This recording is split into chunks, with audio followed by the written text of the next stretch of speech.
Every single rider has at least one cop story. You know exactly what I mean. The one you tell at every bike night.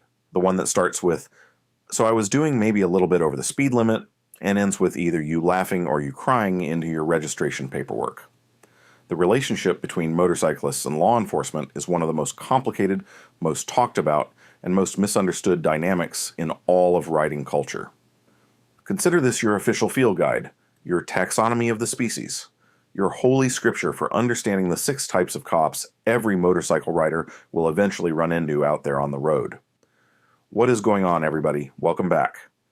If you are new here, my name is Carl, and I like motorcycles, like a lot, possibly to a degree that a mental health professional might find concerning, but that is a conversation for a different video. Today we are doing something a little bit different. We are not talking about bikes specifically. We are not doing a review. We are not debating inline 4s versus V4s for the 900th time, although honestly, I could do that forever.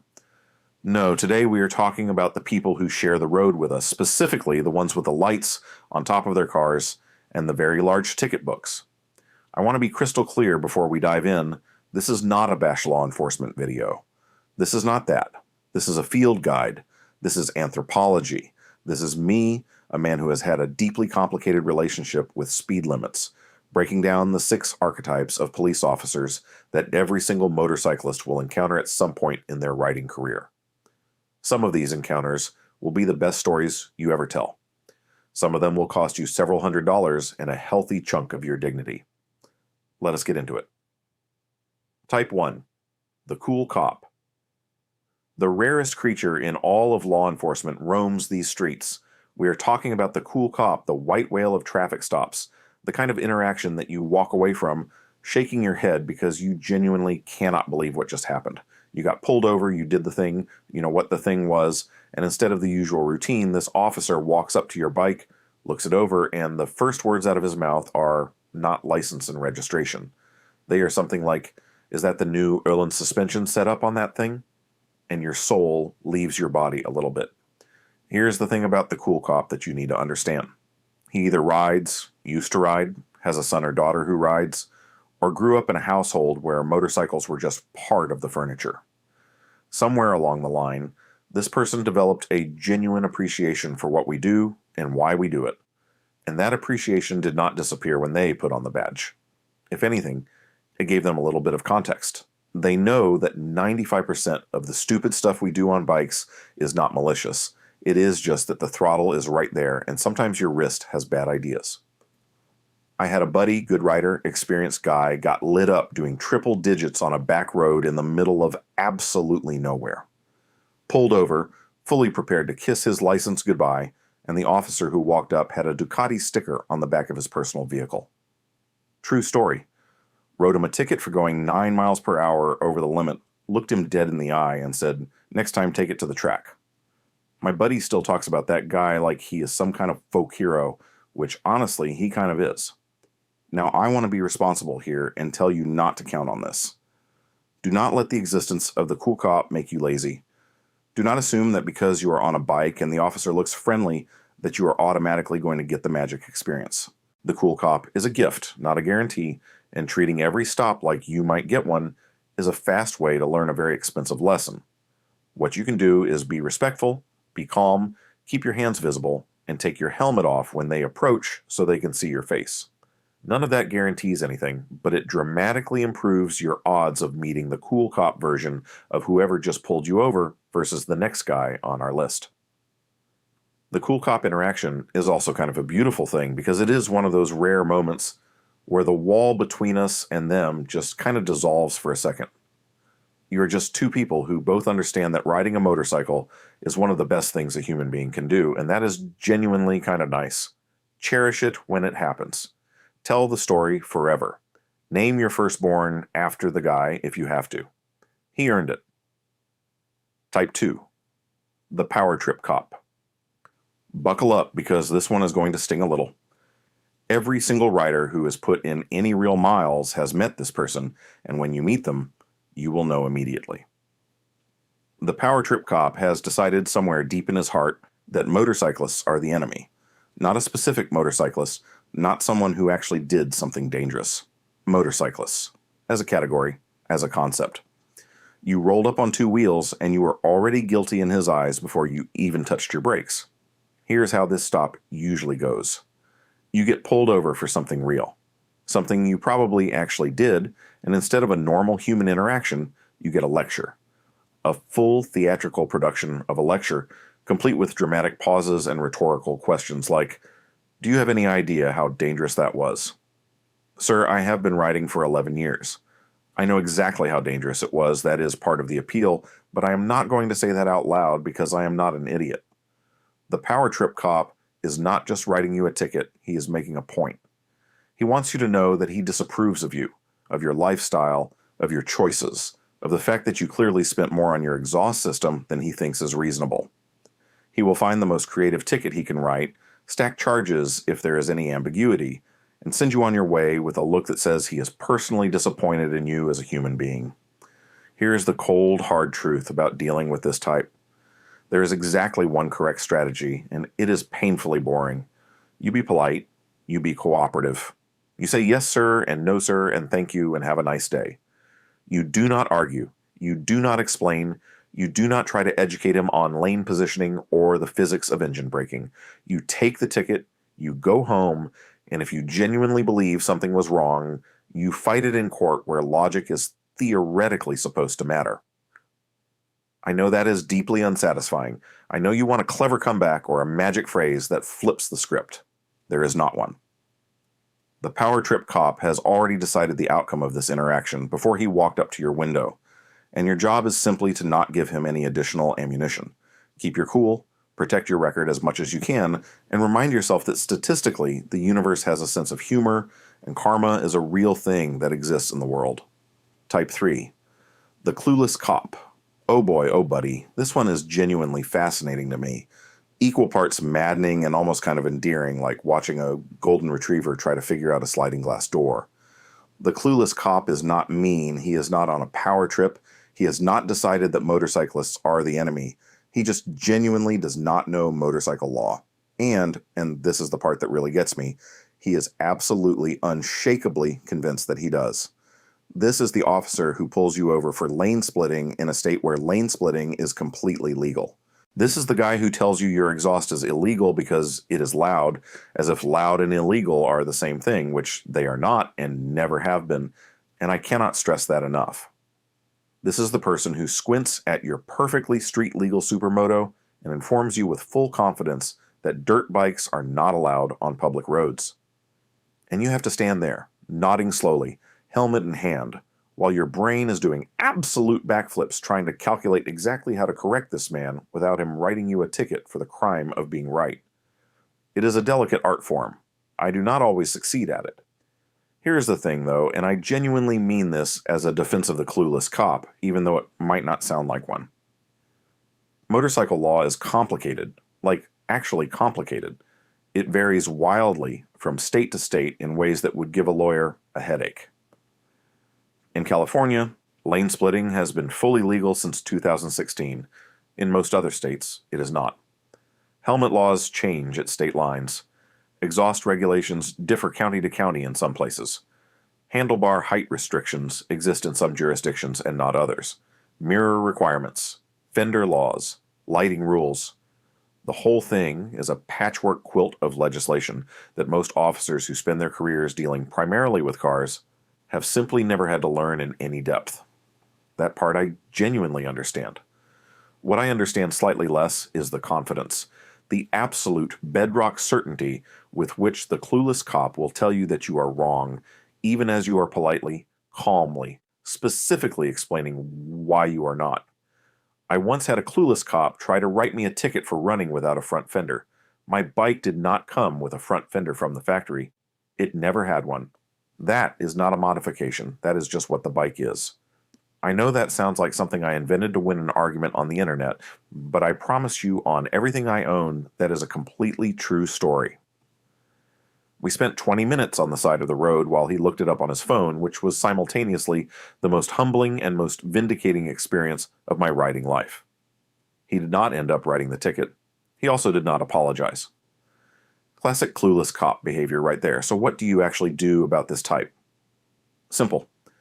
Documentation is your best friend and your only real weapon. Know your local motorcycle laws cold, not mostly cold.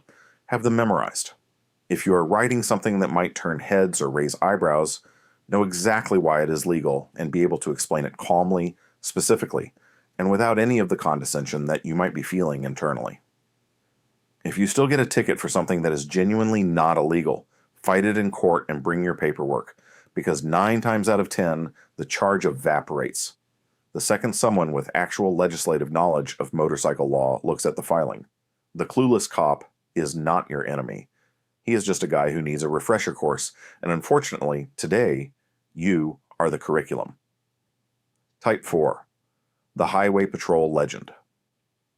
Okay, I need you to take whatever attitude you have built up reading about the previous types, and I need you to set it aside completely, because we are now entering different territory. The Highway Patrol Legend is not a joke. He is not someone you outsmart. He is not someone you outrun, and I cannot stress that second one enough. He is the apex predator of traffic enforcement, the final boss, the person who chose this job specifically because he likes going fast and catching people who also like going fast. Highway Patrol motor units, the ones on the bikes specifically, are in a completely different category of law enforcement officer. These people go through advanced motorcycle training that would humble a significant percentage of riders who think they are pretty good. We are talking precision riding courses, pursuit training, emergency vehicle operation, the works. The guy on the white BMW police bike who just materialized in your mirrors like some kind of apparition did not get there by accident. He earned that seat. Here's what separates the Highway Patrol Legend from every other type on this list. He is almost never emotional about it. He is not power tripping. He is not clueless. He is not bored. He is professional in a way that is almost clinical, and somehow that makes the whole thing more intimidating, not less. He clocked you from 300 yards doing your thing, he caught up to you in a way that did not seem physically possible, and now he is standing next to you writing a ticket with the calm energy of someone filling out a grocery list. A lot of riders have this fantasy of outrunning the motor unit. I'm going to gently but firmly ask you to let that fantasy go and never think about it again. First of all, legally, fleeing law enforcement turns a speeding ticket into a felony essentially everywhere in this country, and no amount of fun is worth that. Second of all, and I want you to really hear this, these guys are trained. Like, actually trained. Not, I watched some YouTube videos and I've been riding for 5 years trained. Trained. The Highway Patrol Legend knows roads you don't know, has radio support you cannot outpace, and has done this enough times that your adrenaline spike is not going to give you any meaningful advantage. The correct approach with the Highway Patrol Legend is simple respect. Genuine, honest respect. Pull over cleanly and safely, have your documents ready, be polite, and accept your ticket with dignity. Because here's the thing, if the Highway Patrol Legend pulled you over, you probably did the thing. Own it, pay it, learn from it, maybe take it to the track next time. He would probably respect you more for it. Type 5. The small town sheriff. Picture this scenario very carefully in your head. You are on a road trip, one of those perfect long weekend rides where the universe has decided, just this once, to cooperate fully with your plans. The roads are smooth, the weather is doing that thing where it feels almost personally generous. You somehow found a gas station with coffee that did not taste like it was brewed in 1994, and everything is just right. Your bike is running perfectly, your playlist is locked in, and you are genuinely, deeply happy in that specific way that only riders understand. And then you roll into a small town in the middle of absolutely nowhere. Population 843, one stoplight, a feed store, a church, and a speed limit sign that drops from 55 to 25 miles per hour in the span of about 40 feet with essentially zero warning, like the road itself is trying to trick you. And there he is, parked just off the shoulder in the shadow of a grain elevator, or tucked behind a sun-faded billboard advertising a local diner that almost certainly closed sometime around 1980. Radar gun resting on his window with the comfortable energy of something that has not moved in a very long time. The small-town sheriff was waiting for you. Not you specifically, he does not know you, but someone exactly like you, someone from somewhere else, passing through on a bike doing 40 in his 25. Because in a town of 843 people, on a Tuesday afternoon in the middle of a perfectly ordinary week, a motorcycle rolling through slightly too fast is genuinely, legitimately the most interesting thing that has happened since last Thursday. You are the event. Congratulations on that, I guess. Here is what separates the small town sheriff from every other type on this list, and why he deserves his own category entirely. He is not mean, he is not incompetent, he is not on a power trip, and he is not confused about the law. He is just profoundly, cosmically, existentially bored. And traffic enforcement is not a side function of his job out here, it is the primary function. That speed trap is not accidental placement. That town put that speed limit drop exactly there on purpose, because that road generates through traffic occasionally speeds, speeding tickets generate revenue, and revenue keeps the department running. It is a system, a boring, slightly cynical, completely legal system, and you just drove right into the middle of it like you had somewhere to be. The rhythm of the small town sheriff stop is something you will start to recognize after you have ridden long enough and collected enough of these experiences. The stop itself is almost always relaxed. He has nowhere to be, nothing waiting for him back at the office, no urgent calls coming in. He will take his time walking up to you. He will probably make conversation, ask where you are headed, maybe comment on the bike with what seems like genuine interest. And here is where riders always make the same mistake.